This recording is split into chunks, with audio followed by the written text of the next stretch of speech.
Assalamualaikum warahmatullahi wabarakatuh. Perkenalkan, nama saya Fadila Muhammad Ajis Triadi. Saya dari kelas S1, NPM saya 10120260. Di sini saya akan presentasi untuk memenuhi UTS akuntansi manajemen yang berjudul biaya kualitas dan produktivitas. Di dalamnya itu ada pengukuran, pelaporan, dan pengendalian.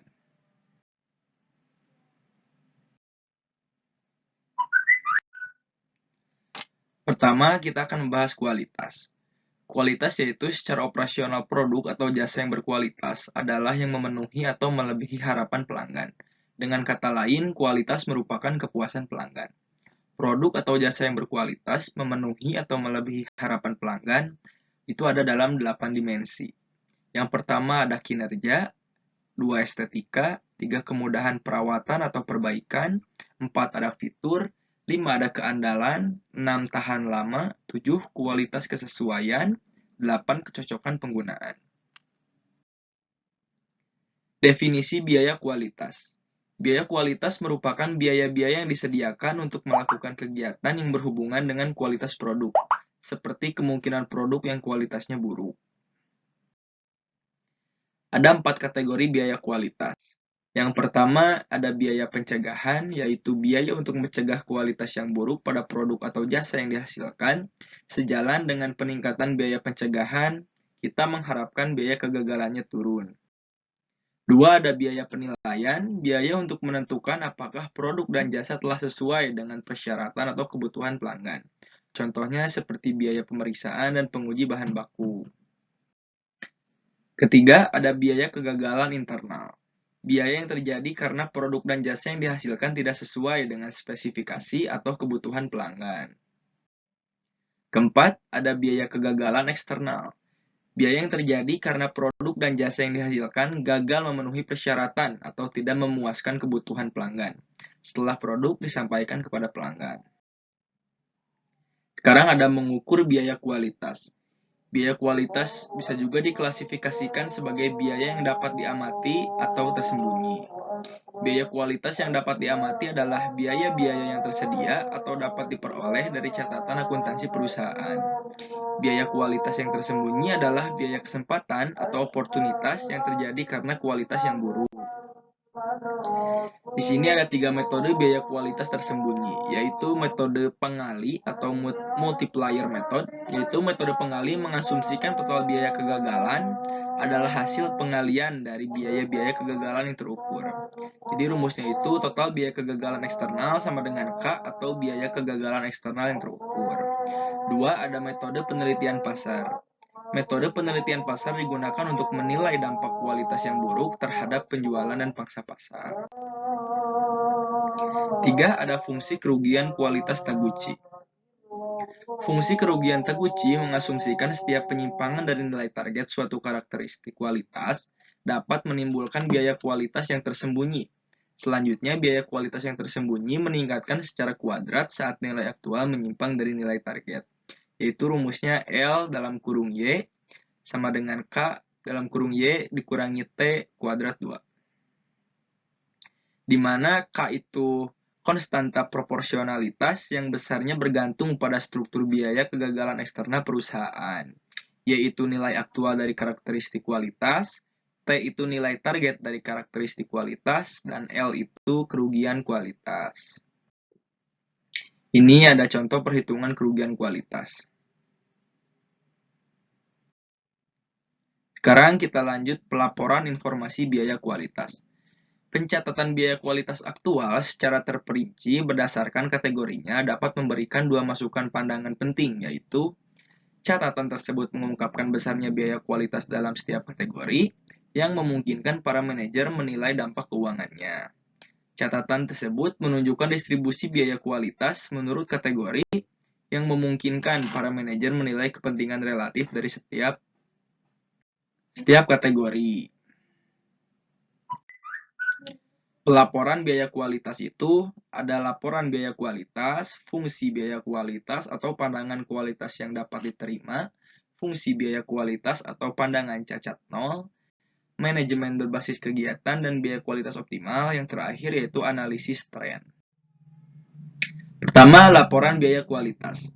Pentingnya biaya kualitas terhadap keuangan perusahaan dapat lebih mudah dinilai dengan menampilkan biaya-biaya kualitas sebagai presentasi dari penjualan aktual. Fungsi biaya kualitas, pandangan kualitas yang dapat diterima. Jadi pandangan kualitas yang dapat diterima itu mengasumsikan terdapat perbandingan terbalik antara biaya pengendalian dan biaya kegagalan. Ketika biaya pengendalian meningkat, biaya kegagalan seharusnya menurun. Selama penurunan biaya kegagalan lebih besar daripada kenaikan biaya pengendalian, perusahaan harus terus meningkatkan usahanya untuk mencegah atau mendeteksi unit-unit yang tidak sesuai. Sekarang fungsi biaya kualitas, pandangan cacat nol. Dalam pengertian klasik, produk dikatakan cacat bila kualitasnya di luar batas toleransi karakteristik kualitas. Biaya kegagalan timbul hanya jika produk tidak sesuai spesifikasi. Selain itu, terdapat perbandingan terbaik optimal antara biaya kegagalan dan biaya pengendalian. Model cacat nol menekankan pada biaya kualitas dan potensi penghematan dari upaya yang lebih besar untuk meningkatkan kualitas. Model kualitas kokoh menentang definisi unit cacat, menyempurnakan pandangan terhadap biaya kualitas, mengintensifkan upaya perbaikan kualitas, perusahaan yang berupaya mencapai kondisi cacat nol atas produk mereka atau kondisi dengan toleransi nol. Dapat mengkapitalisasi kualitas dengan menurunkan jumlah unit cacat sambil menekan total biaya kualitas. Lanjut, manajemen berbasis kegiatan dan biaya kualitas optimal.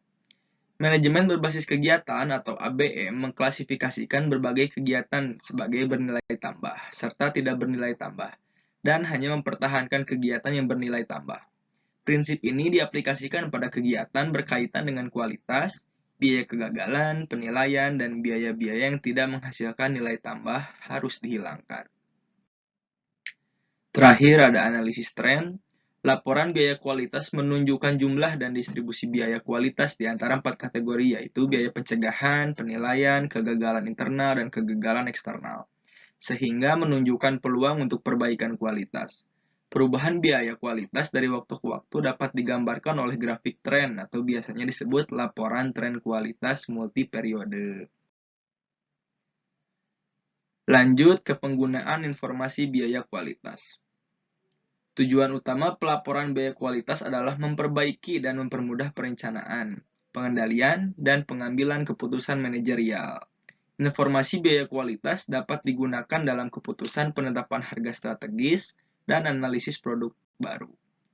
Informasi biaya kualitas menjadi dasar yang sangat penting bagi penelusuran perusahaan atas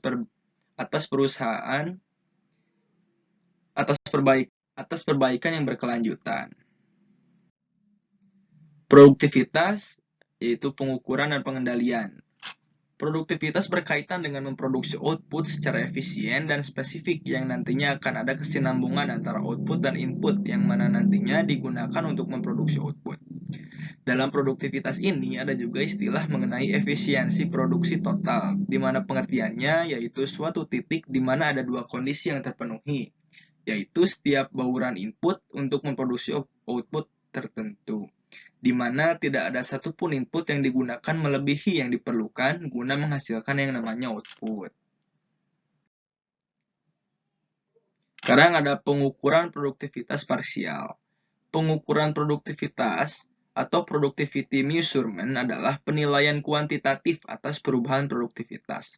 Tujuan pengukuran ini adalah untuk menilai apakah efisiensi produk telah meningkat atau menurun. Pengukuran produktivitas dapat berupa aktual atau perspektif.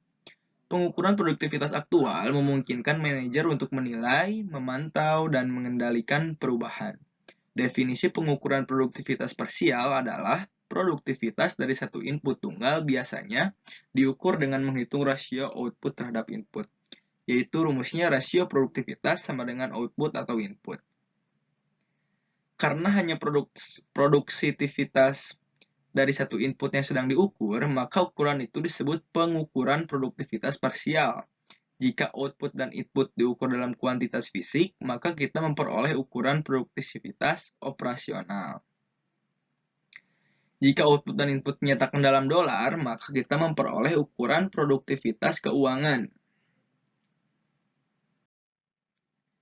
Di sini ada keunggulan dan kelebihan dalam pengukuran parsial. Keunggulan ukuran parsial yaitu memungkinkan manajer untuk memfokuskan perhatiannya pada penggunaan input tertentu. Penggunaan ukuran parsial memiliki keunggulan yaitu mudah diinterpretasikan oleh semua pihak di dalam perusahaan, sehingga ukuran tersebut mudah digunakan untuk menilai kinerja produktivitas dari karyawan operasional. Dan kelemahannya ukuran parsial yaitu digunakan secara terpisah dapat menyesatkan. Penurunan produktivitas suatu input mungkin diperlukan untuk meningkatkan produktivitas yang lainnya. Trade-off seperti itu diperlukan jika biaya secara keseluruhannya turun, tetapi pengaruh tersebut akan hilang jika digunakan ukuran parsial masing-masing. Sekarang ada pengukuran produktivitas total. Pengukuran produktivitas dari seluruh input disebut pengukuran produktivitas total atau total productivity measurement. Perusahaan hanya mengukur produktivitas dari faktor-faktor yang dianggap sebagai indikator relevan bagi keberhasilan dan kinerja perusahaan. Jadi, pengukuran produktivitas total dapat didefinisikan sebagai pemfokusan perhatian pada beberapa input yang menunjukkan keberhasilan perusahaan secara total. Ada pengukuran profil produktivitas. Pengukuran profil menyediakan serangkaian atau sebuah vektor ukuran operasional parsial yang berbeda dan terpisah. Pengukuran produktivitas yang berkaitan dengan laba. Itu pengukuran jumlah perubahan laba yang diakibatkan oleh perubahan produktivitas disebut pengukuran produktivitas yang berkaitan dengan laba.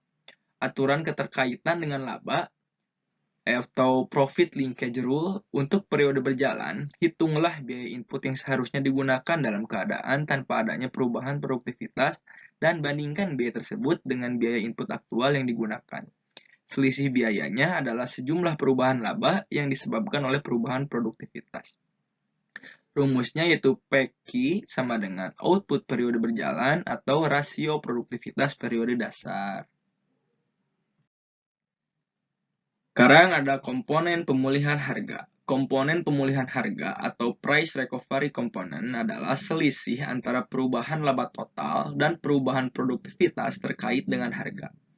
Komponen ini adalah perubahan pendapatan dikurangi perubahan biaya input dengan asumsi tidak ada perubahan produktivitas.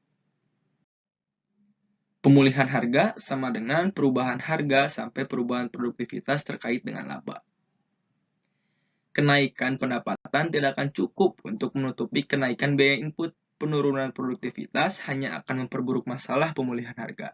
Tetapi kenaikan produktivitas dapat digunakan untuk mengimbangi kerugian pemulihan harga. Yang terakhir, ada kualitas dan produktivitas, yaitu peningkatan kualitas dapat meningkatkan produktivitas dan juga sebaliknya. Sebagai contoh, jika pengerjaan ulang berkurang karena menurunnya unit produk cacat, maka lebih sedikit tenaga kerja dan bahan yang digunakan untuk menghasilkan output yang sama. Penurunan jumlah unit cacat memperbaiki kualitas, sementara pengurangan jumlah output yang digunakan meningkatkan produktivitas. Oleh karena sebagian besar peningkatan kualitas mengurangi jumlah sumber daya yang digunakan untuk memproduksi dan menjual output perusahaan, maka kebanyakan peningkatan kualitas secara umum akan tercermin pada ukuran-ukuran produktivitas. Sekian presentasi dari saya, mohon maaf apabila ada kekurangan dalam penyampaian, sedangkan saya juga dalam tahap pembelajaran. Semoga dosen, ibu dosen atau bapak dosen bisa memakluminya. Terima kasih. Wassalamualaikum warahmatullahi wabarakatuh.